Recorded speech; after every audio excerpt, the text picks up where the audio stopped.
Assalamualaikum warahmatullahi wabarakatuh. Jumpa lagi teman-teman. Nah, di kesempatan kali ini kita update lagi ya OpenWRT kita ke versi 24.10.0 rilis kandidat 7. Jadi sekarang sudah ada di rilis kandidat 7 teman-teman.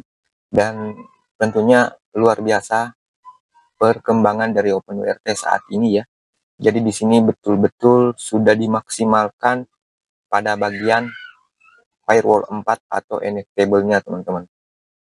Nah, yang saya rasakan jauh berbeda ya dengan RC6 yang pernah saya coba, meskipun RC6 belum terlalu banyak saya rilis, baru satu kalau tidak salah ya teman-teman.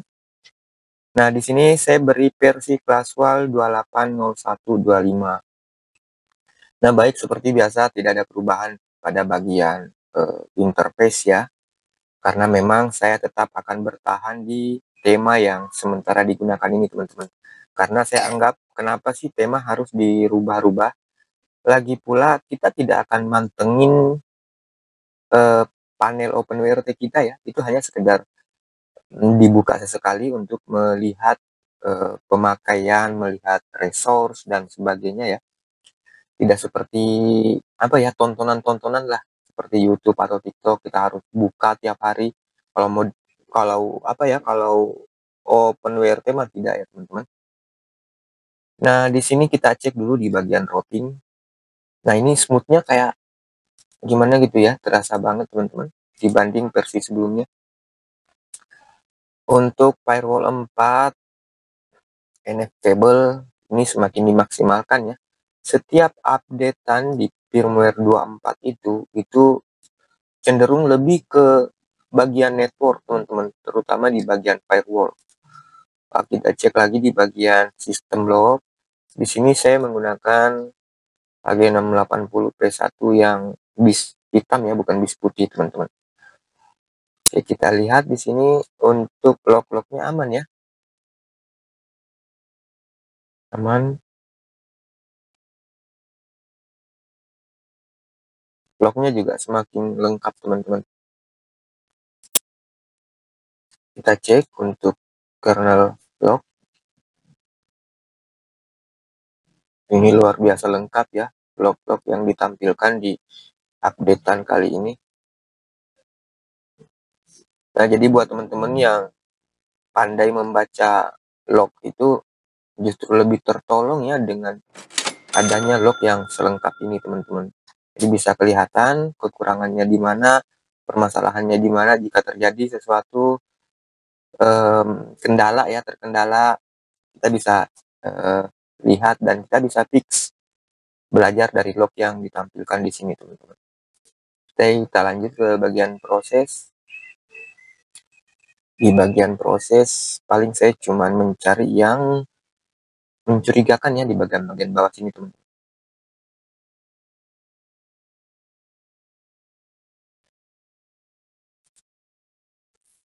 Nah, untuk modul-modul manager yang saya terapkan di sini itu modul-modul manager yang sudah dimodifikasi ya teman-teman.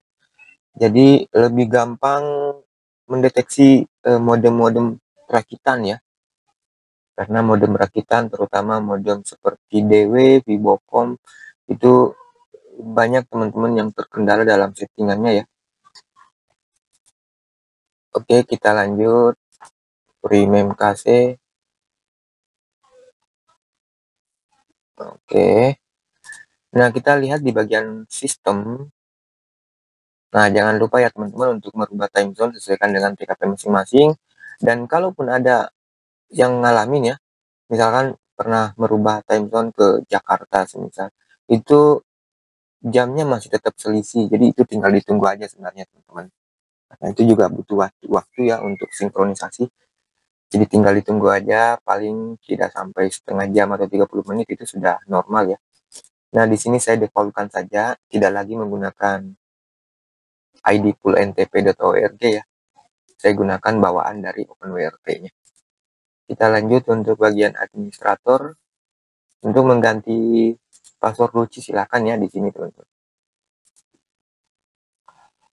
Nah, lanjut di bagian software. Nah, kemarin itu di RC6 sebenarnya yang banyak saya share kan RC5 teman-teman. Tapi RC6 memang belum terlalu banyak saya share dan tiba-tiba RC7 sudah launching lagi. Nah, di RC6 itu seperti membuka di bagian software ini nunggunya lama ya di bagian atas ini. Tapi sekarang sudah ada peningkatan lagi, loadingnya semakin cepat teman-teman. Nah, ini bagian startup, saya tidak terlalu banyak mendisable sesuatu di sini ya. Hanya Microsoft dan SMS LED. Ya, seperti itulah teman-teman. Kita cek di bagian startup. Di sini sudah tidak ada USB MaxD. Saya sudah lepas USB MaxD-nya. Saya rasa jarang ya yang menggunakan handphone iPhone sebagai tethering ya. Kasihan, terlalu mubazir teman-teman. Nah, di sini aman. Kita lanjut ke schedule task ya. Seperti biasa sih, pakai clear KC sama PNSATI ya di sini. Nah, kita lanjut di bagian device manager. Di sini saya running di SD card teman-teman. Jadi kenapa ada seperti terpartisi di internal itu karena memang di partisi internal sudah ada OpenWRT juga, akan tetapi masih OpenWRT yang versi sebelumnya. Nah, kita lanjut di bagian file manager. Ini file manager juga aman ya teman-teman. Ada perubahan sih sedikit di bagian PHP 8. Tidak sebanyak yang sebelumnya ya, modul PHP 8 yang terinstall di sini. Akan tetapi saya sudah rasakan dan tidak ada kekurangan. Selama yang kita butuhkan masih terpenuhi. Nah, seperti ini tombol search masih berfungsi dengan baik ya. Kita lanjut di bagian mount point. Oke. Nah, Amlogic Service silakan ya yang mau install ke internal. Di sini sudah ada satu pilihan saja untuk HG680p. Namun di sini saya tidak tersambung ke internet ya teman-teman. Untuk yang tersambung ke internet ada di router utama. Saya lagi gunakan RC7 ini di router utama teman-teman. Di sini saya rubah jadi sebelumnya schedule util itu saya rubah menjadi performance ya. Mengingat setelah saya pantau schedule util ini masih kurang, perasaan masih kurang teman-teman. Jadi saya rubah menjadi performance dan saya lihat kondisi CPU juga aman-aman aja ya selama menggunakan performance. Nah, kita cek plugin setting server log. Oke, aman ya. Shutdown, reboot. Kita lanjut ke bagian modem. Saya tidak terpasang modem di sini teman-teman. Bahkan internet pun tidak terpasang ya.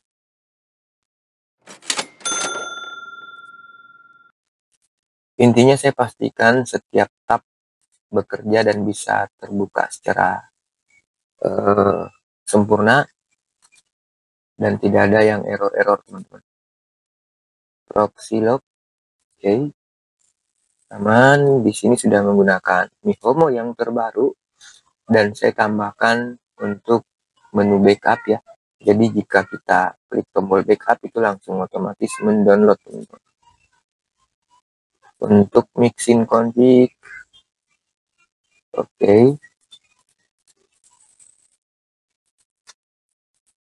Kita cek untuk passwordnya juga sementara sudah menggunakan password terbaru saat ini teman-teman. Iya, 25115 ya. Untuk yang pengguna password nanti silahkan cek-cek sendiri di bagian modulnya X-ray version dan Syncbox ya. Kalau ada updatean tinggal di update saja teman-teman.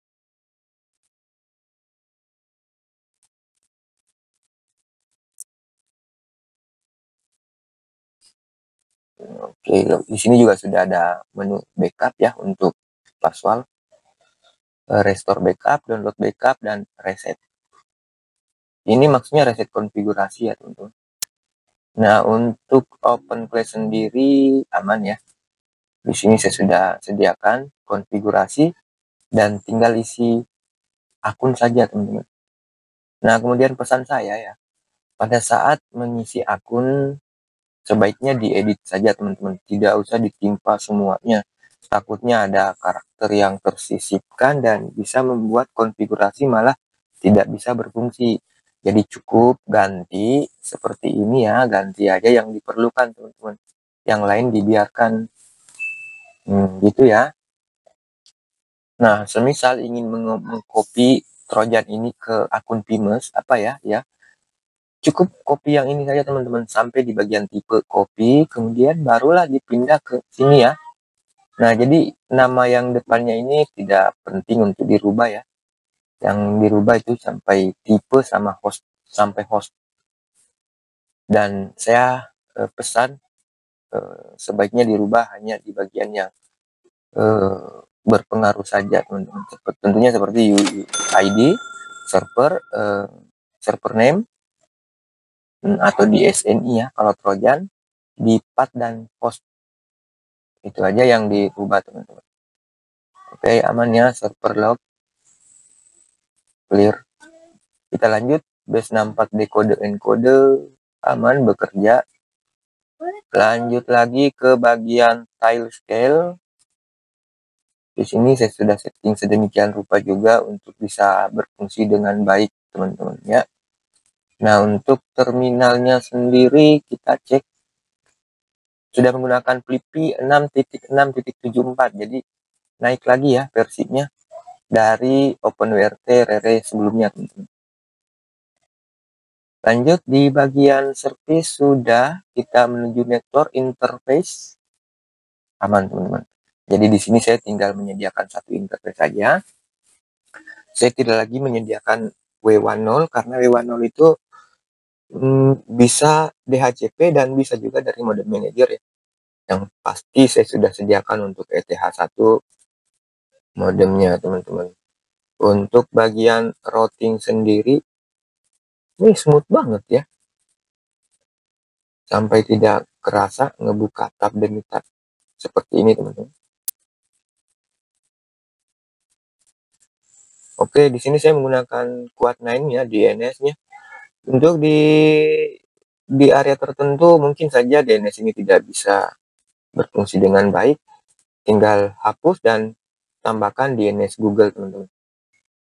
Oke, kita lanjut diagnostik firewall. Aman semua teman-teman.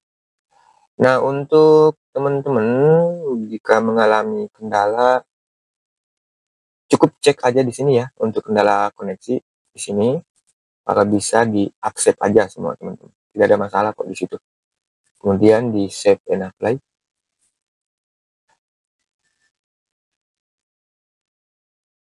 Untuk ini saya belum cek ya apakah sudah force di sini. Edit DHCP. Oke, sudah teman-teman. Jadi ini sudah aman ya. Untuk link navbar, icon navbar kita cek satu-satu apakah betul sesuai dengan peruntukannya. Bentar. Oh, sorry. Ada penambahan lagi di sini teman-teman. Ada penambahan steering flow ya. Paket steering ya. Di sini saya enable tapi standar seperti ini ya.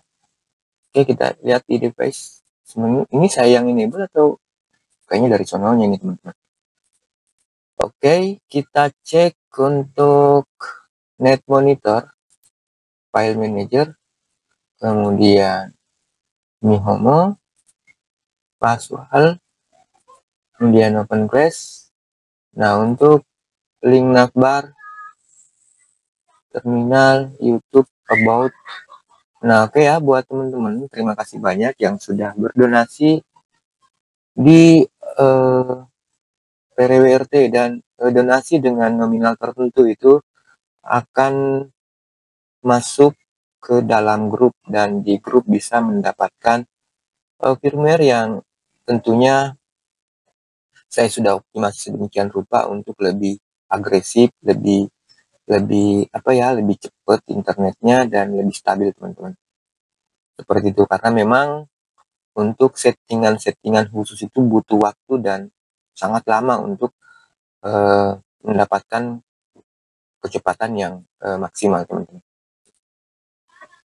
Untuk sementara video ini saya buat, saya belum ada untuk yang